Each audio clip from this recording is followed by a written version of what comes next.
after Joe died, I remember just like crying to my mum saying, I can't fucking do it anymore. Like, I cannot do it. I'm not going to be scared of what people think about me because this isn't worth it. And like, I remember saying, it's just not worth it. It's not worth someone thinking I'm privileged if it's going to help in some way. I said, this is so bad that like I have to do something. First and foremost, what I would love to do is thank Roman Kemp for what I think is the most powerful piece of media that has ever been produced in the UK on male mental health and suicide prevention. So from me to you, I'm gonna be cheeky and say on behalf of the nation as well, thank you for producing what you did. It was a very powerful piece and really touched a lot of people.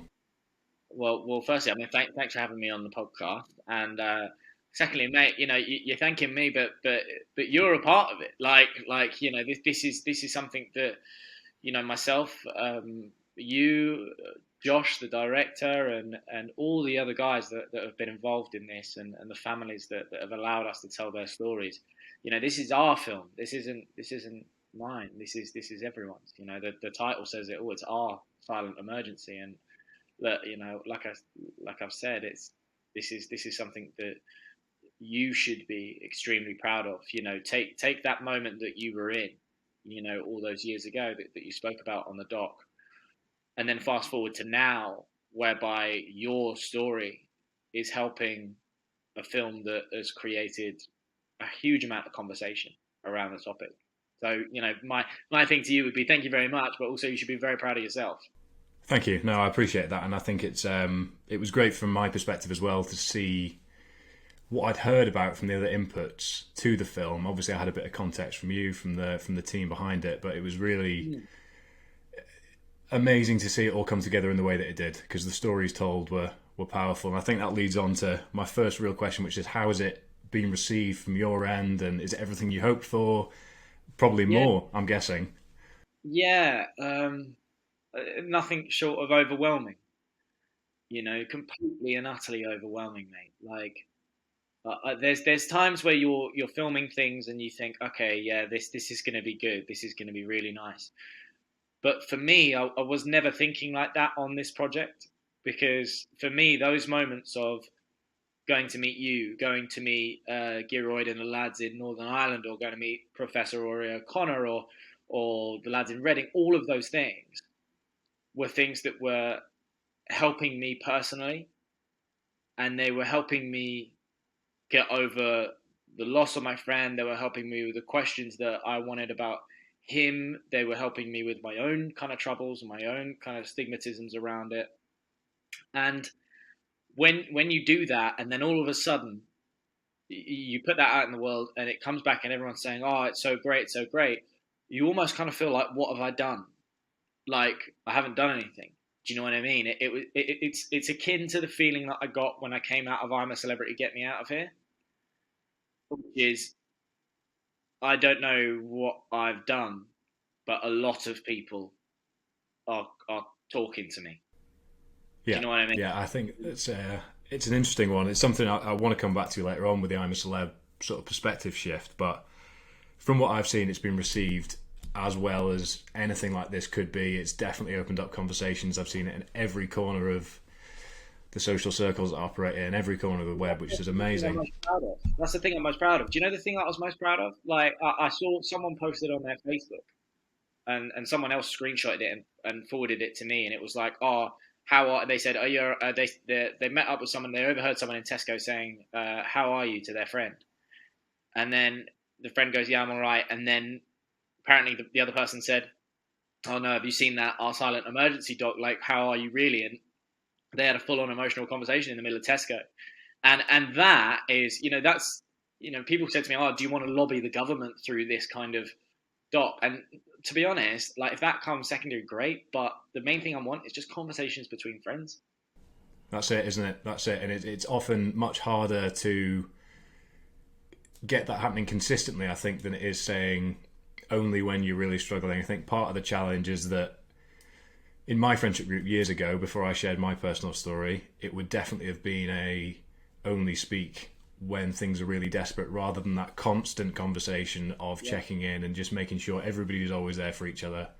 And I think from that Tesco conversation is one of thousands, maybe tens of thousands that are happening over the UK right now, which is an amazing thing to have witnessed. And before we get into the sort of nitty gritty around the more emotional side of things, I guess, with the content of the doc itself, I'm going to note the time, and that will make sense later on. But it is 11:40 at the moment, and we'll come back to that. But my first sort of question to you is, how are you? And I know I don't need to ask you twice because you are a big proponent of that, but it's a key part of it. But as someone that shared my story publicly before, somebody that has these conversations quite a lot, I know how emotionally exhausting it can be. And for you, you've gone through this process of, as you said yourself, therapy that has now come to an end. Does it feel like there's closure? Do you better understand things? And are you processing it okay? Yeah, my mindset on everything has completely changed. I'll be honest with you, I had a huge breakdown just before the show went out, and I just had this huge, overwhelming kind of emotion of just missing Joe, and just feeling like, there's a ticket to the cinema and the main person is missing. Do you know what I mean? And that's what it felt like. I felt like, I've gone out there and done it for him, and I can't even does he even know I've done it? Do you know what I mean? And that was really hard. That was really hard. But I still, I still put my conversation down to you, mate. Honestly, like the conversation that I had with you made a huge shift in how I was viewing the scenario. And for that, I'll always be grateful for that conversation, because before I spoke to you, I had so much anger towards Joe, and I had so much anger to the fact that, he's taken his own life, and he's kind of left me in the lurch, and his family and his friends and everyone. And after I spoke to you, that evaporated pretty quickly. And so now I'm just in this stage of, every now and again, and then obviously meeting the Reading boys and seeing that, that pain kind of never really goes when you miss someone from suicide. But it is getting better, of course. I miss him all the time. I went to, to see him, where he was laid to rest. I went to go and see him the other day, and I told him, I said, we've done it. We did it, and I really mean that, and do you know what? It is getting better, and it's something that I'm proud of for sure. But I'm proud that we all did it together. You told your story. I told Joe's story for him because he couldn't be here. I showed parts of my story, and that is a team effort, and we've all done that. It's an amazing thing to have happened, and I didn't know Joe, obviously, but from when we spoke off camera, he sounded like the sort of bloke that I definitely would have got on with, and could see a lot of similarities between the way he described some of the impulsive decisions he's made and things over the years, and just the way he was as a personality. But I think his memory is a beautiful one now, and the full circle that you've gone through, and the therapy, as you said yourself, that this doc will have provided, is, given the circumstances, probably the best way it could have been inverted into a positive. 100%. And it brought a tear to my eye, man, when we looked at the stats, and after the doc finished, searches for hotlines for suicide, 760%. That's insane. I mean, that's tangible as well. The big challenge with this crisis is that it's so intangible, in that saying conversations are great, talk, it's so difficult to comprehend when you are in a situation, as I have been in the past, because as you said, I think you said it on the Happy Hour podcast the other day, when somebody's in that situation, you don't want to talk. And what that has shown is that the conversations that have been had through the doc have actually led to some sort of tangible change and some sort of search out of the desperation that some people are in, which is an amazing thing. And I'm very, very proud to have played a small part, but I think from your perspective, it must be incredible to see those tangibles come to life. Mate, you played it. You played a big part, and also so did your moustache. And I'm so glad that I'll tell you a secret, right? I'll tell you a secret. So when we first chopped up the video, Josh, our director, he he said to me, he was like, oh yeah, when we do the voiceover, just take a look at it, see what you think. I think we need to reference the mustache. I'm so glad you did, by the way. That was the first thing I said when it came up. I was like, so. I mean, if you're listening now and you don't know what I'm talking about, so Fergus had his Movember mustache, right, and it was like very, very prominent. You grow a great tash, and I had to mention it in the film. I was like, you know, Fergus is sporting a very good tash for mental health awareness, and thank God I did that because so many people text me being like, I'm so pleased you said he was doing it for Movember because I was just the tash. Yeah, I mean that's exactly why I didn't want to be introduced to the nation as some guy that sports an obnoxious mustache for fun. Like it had just come off the back. I was in tears at this point, like emotional from seeing the Irish lads, and then you said that, and I was like, oh, thank God. I don't know if I could have borne the brunt of being some weird niche IPA drinking, flat white drinking, mustache wearing man. But no, you said it, and I was very pleased that you did. But I'll keep it's disguised at the moment by beer, but it will be back in force towards the end of this year. As I've done a lot of work with them. Do you know what I've had?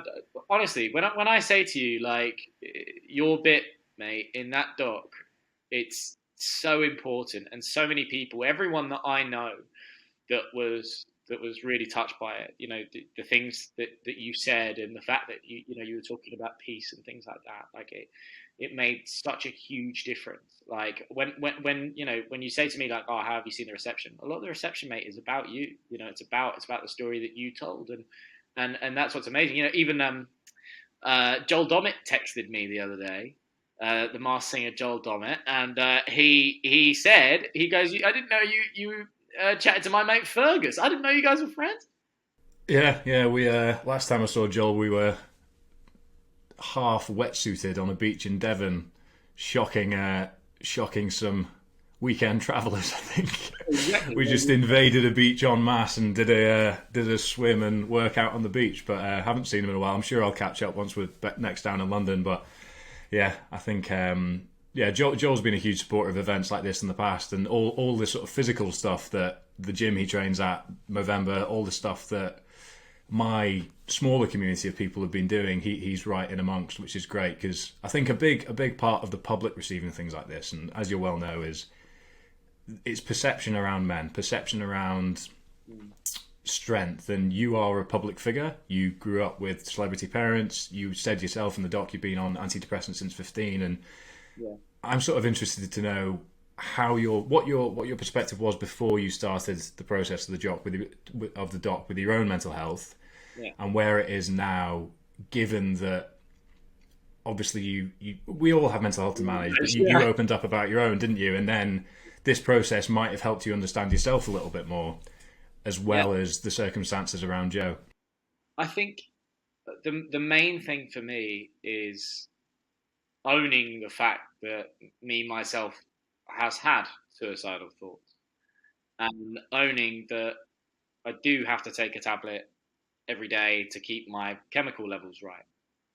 And to be honest with you, that's something that it's a question that I've kind of teetered on a lot in my career. You know, I've been doing this for 13 years now, and I have just always said to myself, to my parents, to managers, whatever, and said, you know, should I tell this story? You know, like I know there's other guys that are out there suffering like me. Should I use the platform? And then I've always kind of backed out, and I've said it's not the right time. Like, you know, maybe I need to be more established, or maybe I need to, you know, before people would actually take me seriously on it. And I was always worried that people wouldn't take me seriously because I am a celebrity kid. That, you know, how can a kid who's got everything he's ever asked for and had the best upbringing anyone could ask for, how can he have these types of thoughts? How can he go through those types of, you know, pressures? And after Joe died, I remember just like crying to my mum saying, I can't fucking do it anymore. Like, I cannot do it. I'm not going to be scared of what people think about me because this isn't worth it. And like, and I remember saying, it's just not worth it. It's not worth someone thinking I'm privileged if it's going to help in some way. I said this is so bad that like I have to do something, and yeah, from there it just switched. And there was a big, even now I've had people.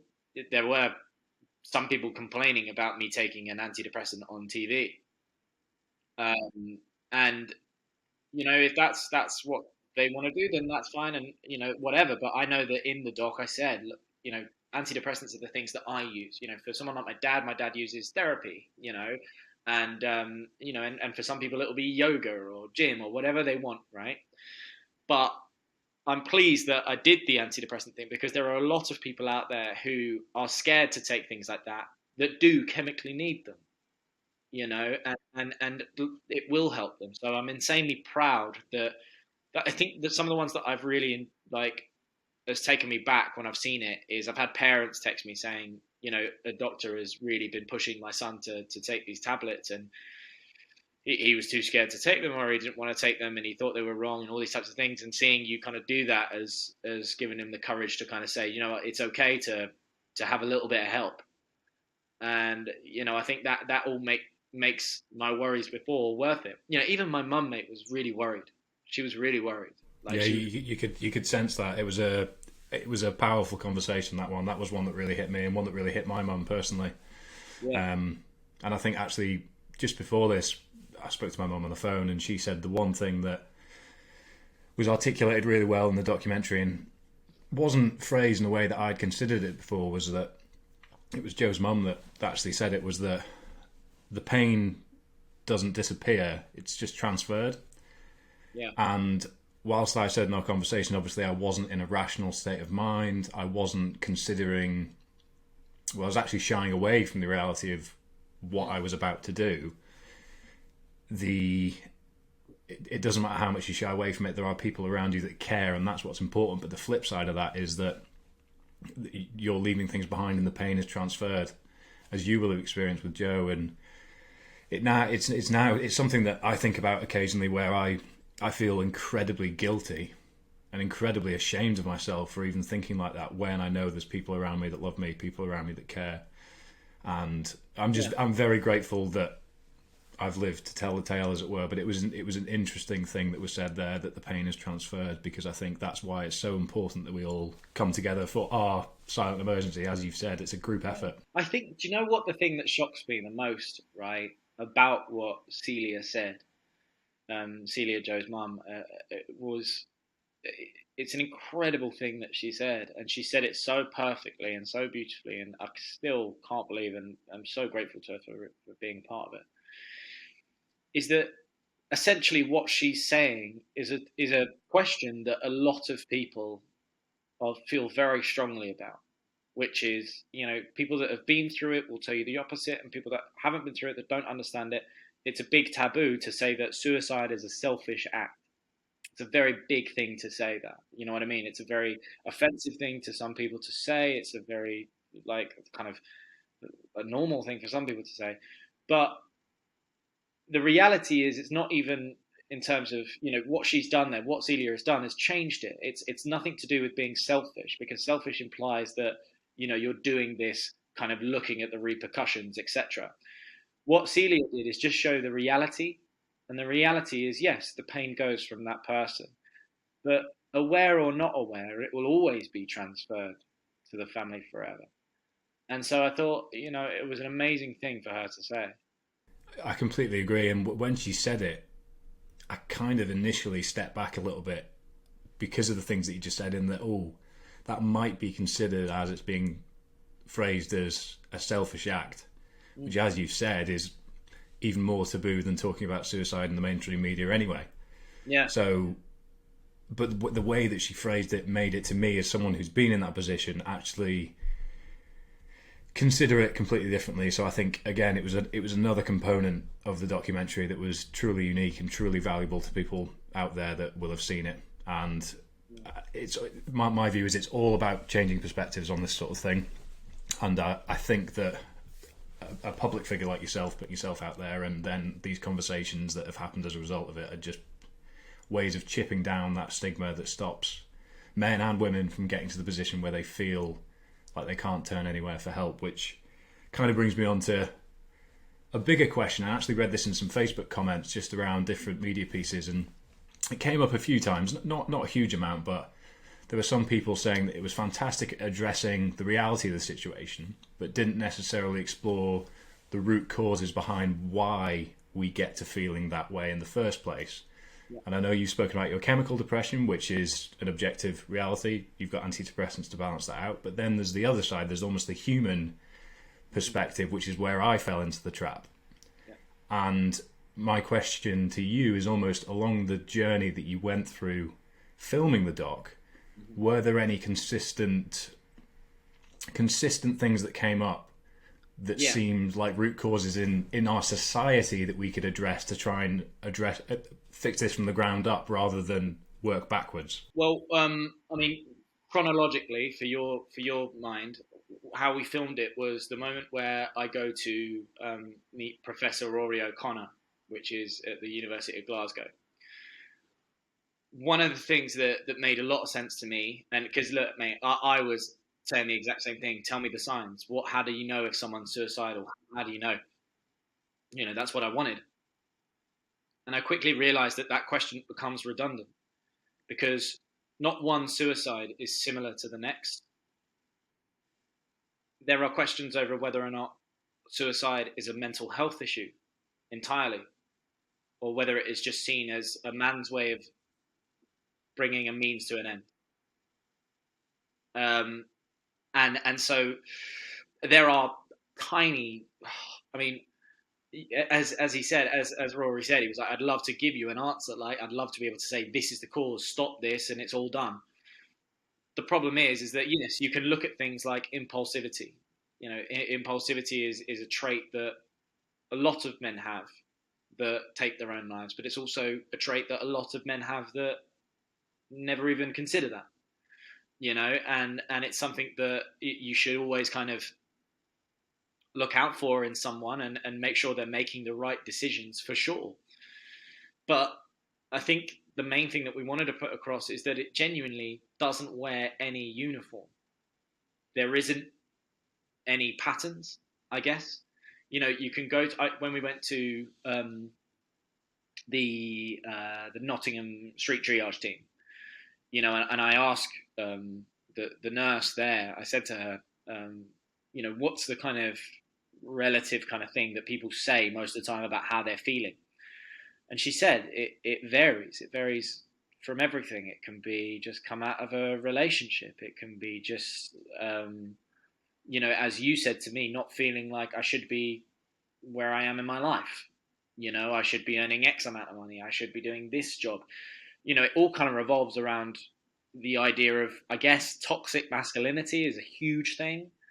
You know, the idea of masculinity, you know, maybe a great step in terms of suicide prevention is changing what is masculinity, you know, what that is, changing that, you know, and that was unfortunately something that I wish I had the answer to. I wish I could know that, because then I could tie it all together and Joe's death would make sense to me.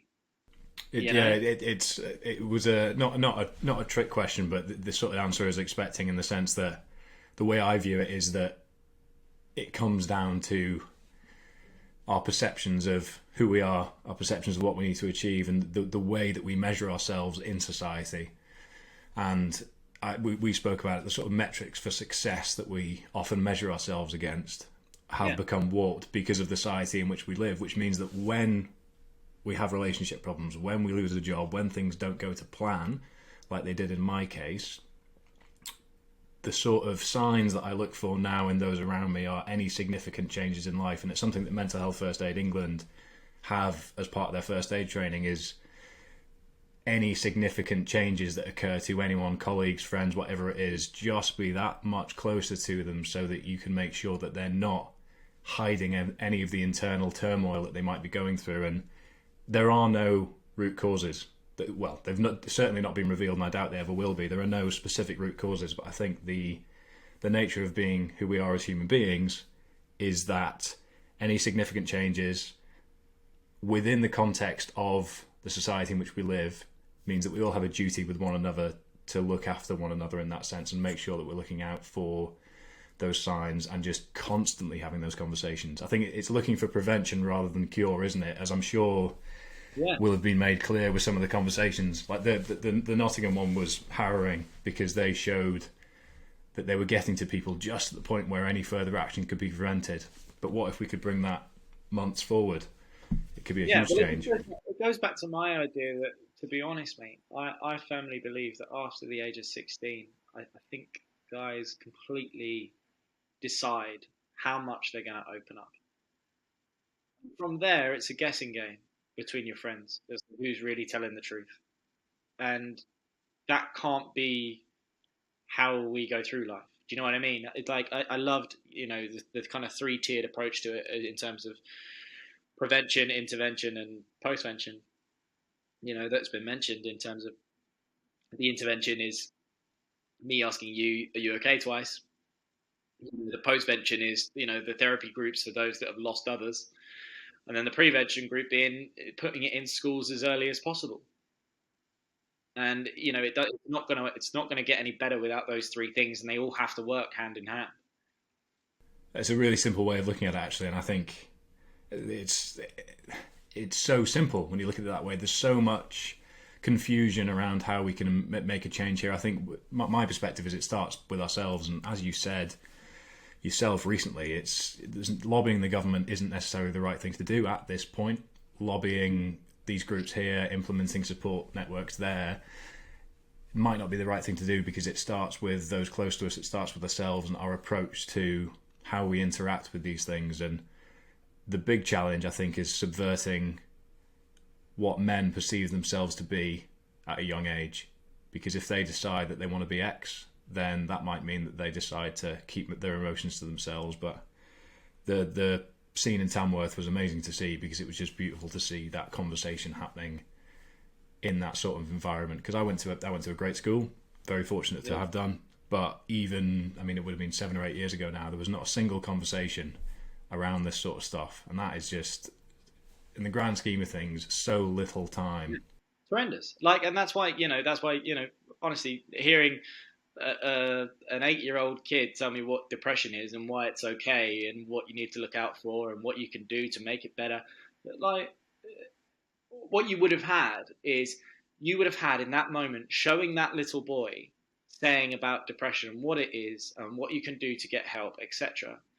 That would have liberated so many men up and down the country, grown men, listening to an 8-year-old boy say that depression's fine. It's an okay thing to have, and it's very much something that you can get over and you can get help for.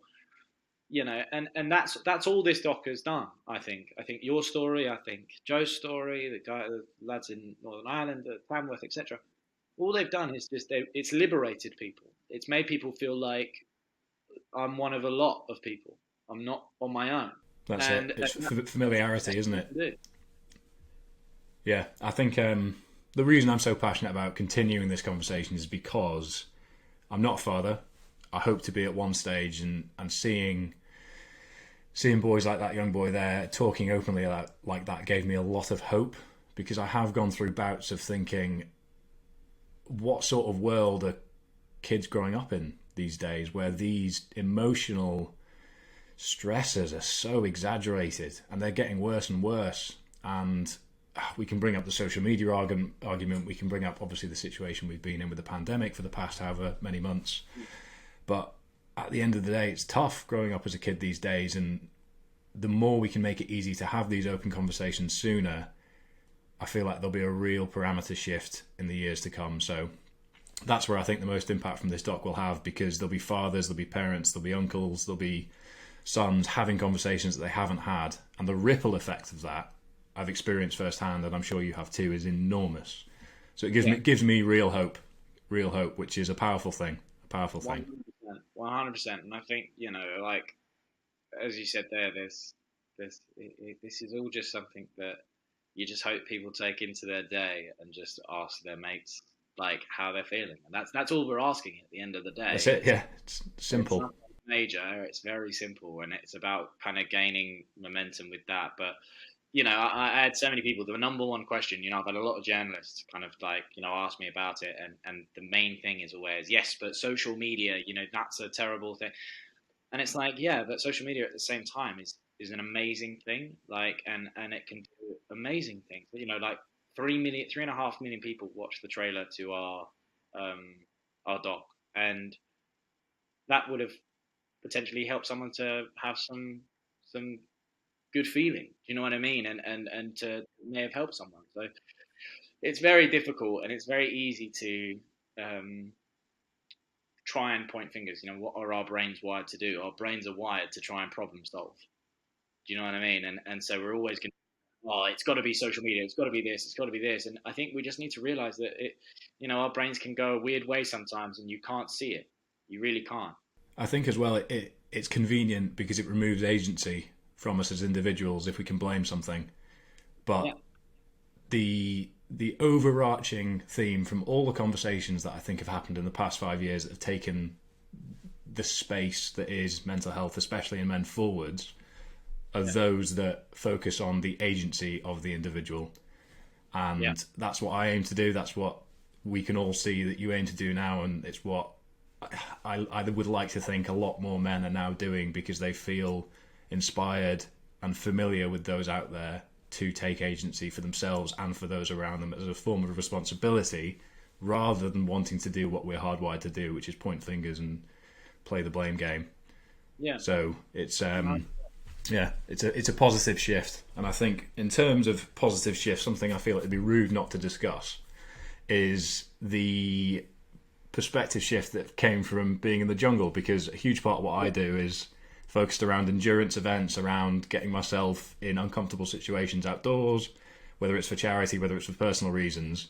I know how powerful putting yourself willingly into adverse, resilient, driving situations can be. So I know, whilst at the end of the day it was for entertainment purposes, it was grim at points. So I'm sure there's some character building elements that went on in the background. So it'd be great to hear what you went in as and what you left as. Well, I mean, I think I came in, I think I went in there as kind of Martin Kemp's son, and I feel like I came out of there as Roman. Not even Roman Kemp. I feel like I left with kind of people having a real understanding in terms of who I am, and that's, again, it's a liberating thing, but it's also a really scary thing. I mean, the one thing that I kind of had on my side is that I think as a radio presenter, you understand that the best way to do anything is just to be completely honest and be completely yourself, and hope that people don't mind it. And that's what I went in there to do. I literally just went in there because I said, I love this show more than anything. I'm a celeb. It is so hard. Like, it's so hard, and you do have to get to a point where you forget that there's cameras on you 24/7. But it gave me the opportunity to show that I'm comfortable with who I am. I'm proud of the background that I have. I'm, not shying away from chats about being Martin Kemp's, son, etc. Was that something that weighed you down or held you back, you think, before you went in? No, I think people thought it did. If that makes sense. I think people used to think that it used to be, oh, he's just trying to show that he's not this, and like, genuinely, it's quite the opposite. I'm so proud of my parents, and I'm so proud of what it is that they've achieved, etc. And yeah, I just think that it was really, really liberating for myself, because it just showed, okay, look, I'm not some celebrity kid that people have a prejudice on, and I think it just showed that. It sounds like the Thailand gap year, doesn't it? You found yourself. Yeah, like, you don't want to say that, but I mean, look. Yeah, no, I know what you mean. It's I can tell you that it was the happiest I've ever been in my life. Do you think that's down to the simplicity that went with it as well? 100%, 100%. It's because you're told what to eat.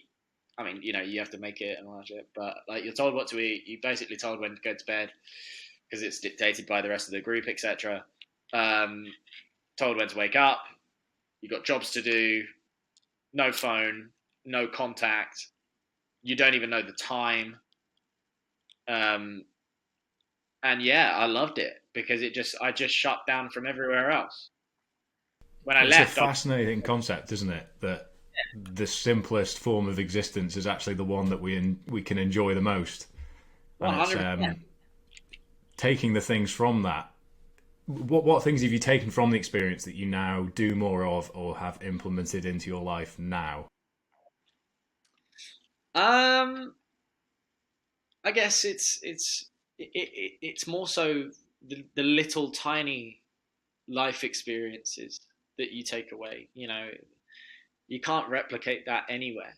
You can't replicate that thing. Like I guess the knowledge that that's what makes me the happiest. Being away from my phone and doing all those types of things. That's lovely to have, and it's something that I will get back somehow someday. But I think just the experience of being around huge, you know, major celebrities. Everyone's got their own ego going on, good or bad, whatever, and dealing with people, and working as a team and working together. And can you actually do this? It's come it made me come away just feeling like I could be myself. Which is a real reward from the whole process, isn't it? Because Yeah, I now 100%. focus on it's from my perspective. I do more of these things that I know make me happy because I know that when I was unhappy, I did too much of the things that didn't. So Exactly. the reason I asked is because I've taken things from the learnings of what made me most happy, and I do more of them, and because it's fulfilling. And I think that's another part of the bigger conversation here around ask your friends, are they okay? Ask it twice, but consider yourself, consider where you are, consider what actually makes you tick, what makes you happy. Are you focusing on what's actually truly important to you, or are you focusing on the things that you think should be important to you? And there's a clear distinction there that I think it's helped me. I'm sure that the experience in the jungle will have helped you with that as well, and hopefully others can go through that similar evolution themselves if they sit back and analyze how they're approaching things. 100%, man. And and that's the best reason. Like it upped my radio show 10 million, like not in numbers, but I mean in terms of just like my own confidence, because all of a sudden the whole of the UK had seen me at my worst. It had seen me at my best. It had seen me in tears. It had seen me not being funny. It had seen me being funny, scratching my nuts whilst I walked to go to the bathroom. Everything. And so like now, if I mess up on the radio, or if or if I don't know what I'm talking about, or I look terrible, whatever, like I don't care, and it's great. 100%. And I think it humanizes you as well, in a sense that Yeah, beforehand it's very easy to attach labels to certain celebrities, certain people, but what the show does very well is, and as you just said, people will now have seen you scratch your nuts on television, which means that if you do slip up on the radio, well, actually, it could be worse. He could be scratching his nuts again. yeah. Well, no, it's just one of those things. I feel like now there's no. I think with public perception, and I don't feel like people. I don't feel like people think like, oh, they view me as almost. I don't think they even view me as a celebrity. Do you know what I mean? Because they know everything about me. Like, they know how I am, and that's one of the beauties of, it's one of the good things and the bad things of people coming up to you in the street and just feeling like Yeah. they can have a conversation with you. You know what I mean? Adding Um, travel time everywhere, I can imagine. You need a yeah, Google Maps yeah, that's walking and walking as yeah, Roman. yeah. But it's a great thing, and that's why stuff like the doc, they're what matters. Hundred They're percent. That's my biggest takeaway from it is that people like yourself are putting yourself out there when the easier thing to do would be to not do it. yeah, for sure. Well, especially like in that sense, a lot of people, I don't even know if they know this. Like people think that I got paid for that documentary. Do you know what I mean? I ain't getting money. Do you know what I mean? Like we're doing this. We're doing this. You know, me and Josh just did this because this is. We knew this had to be done. You know. But that adds that layer of authenticity that makes it genuine as well. Because I mean, we could get into a rabbit hole here around the amount of virtue signaling and, quite Exactly. frankly, bullshittery that goes on social media around superficial impact on this topic. But what I have an enormous amount of respect for you for doing is having said I could do this or I couldn't do this, and you chose to do it when it would have been easier not to, for no gain other than something needs to change. And hat off to you, sir. I'm actually wearing a hat, so I will tip my hat to you. But No. before we wrap up, Yeah. Joe's buddy line. Yes. Run us through the ambition, the vision, and why it is a fantastic way of remembering Joe, his legacy, and everything that's happened since. So Joe's buddy line was so firstly the name right is because Joe called everyone buddy. Like if he met you for the first time, he hello buddy, are you all right? That's what he'd do, right? And I told him he sounds ridiculous. And also at the same time, I knew that at school I had that one friend kind of growing up, and he you know Charlie, and he's my buddy, you know, and when I was first kind of thinking about you know what should be done, and you know I sat down with Celia, Joe's mum, Ivan, his dad, and Lou, his sister, and we chatted for ages, and you know, Lou and Celia, they just said, well, why don't you know, why isn't there anything in place to show kind of kids that they can have a buddy, you know, that is there to speak to them and all those types of things, you know, whether or not that's implemented in school or someone physical on the phone, etc. And you know, something that you said to me, actually, I relayed to them, which was that you heard an automated voice on the phone. And so in that moment, I knew it's like, okay, this has to be a tangible thing.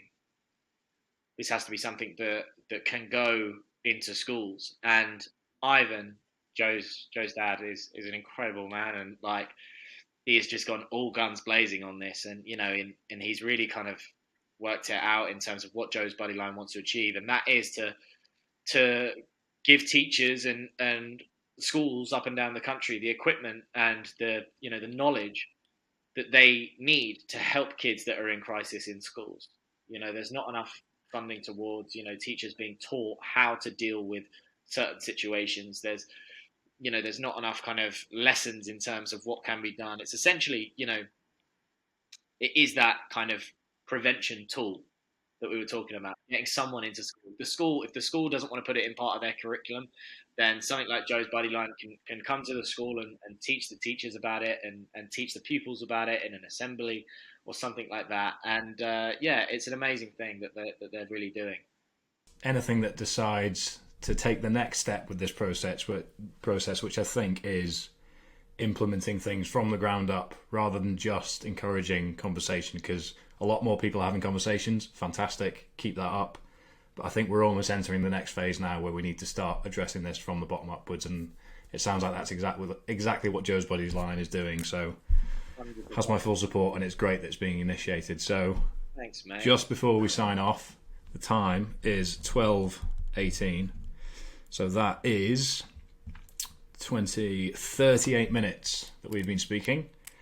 And to finish on a less positive note, that is 38 male suicides globally. So just to put into perspective there, that is something that happens every single day. Every minute that passes, there is a male suicide worldwide. Every country has its own unique circumstances which may influence that a little bit more. But a lot of the conversations we've had today can help in some way with your own perspective, with the perspective of others, on how we can collectively try and wear that down. So from me to you, a massive thank you again for coming on. Massive thank you for the doc and putting that out there to the nation. It's an amazing thing you've done, and I'm very, very grateful to have been a part of it. Oh, mate, you should be very proud. You should be very proud. Thanks so much, man.